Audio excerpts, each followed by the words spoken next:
நிறைய திங்ஸை வந்து மெமரிஸ்க்காக சேர்த்து வைக்கிற பழக்கம் எனக்கு இன்னுமே வந்து உண்டு. அதே மாதிரி பார்த்தீங்கன்னா, அம்மா வீட்டுக்கு போயிருந்தப்ப சரி ரூமை க்ளீன் பண்ணிடலாம் அப்படின்னு எடுத்தப்ப தான் பார்த்தீங்கன்னா, நிறைய புக்ஸு, நோட் இந்த மாதிரிலாம் ஸ்கூல் காலேஜில் படித்தப்ப இருந்தது.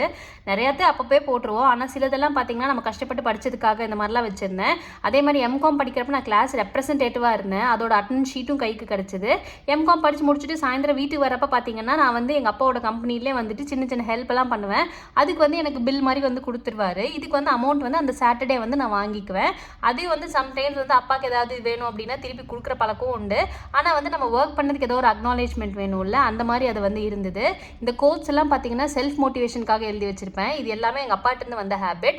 அதே மாதிரி ஸ்கூல் காலேஜஸில் இருக்கிறப்ப பார்த்தீங்கன்னா நிறைய வந்து மெமரிஸ்க்காக வந்து நிறைய கலெக்ஷன்ஸ் எல்லாம் கூட பண்ணியிருக்கேன். ரொம்ப இன்ட்ரெஸ்டிங்காக இருக்கும். நான் உங்களுக்கு அடுத்த வீடியோவில் ஃபுல்லாக காட்டுறேன். இந்த லெட்டர் பார்த்தீங்கன்னா எங்கள் தாத்தா வந்து எங்கள் அப்பாவுக்கு எழுதினது 72ல் டேட் போட்டு எழுதியிருக்காரு பாருங்க. இது ஃபுல்லாக நான் உங்களுக்கு ஃபுல் வீடியோவில் ஷேர் பண்ணுறேன்.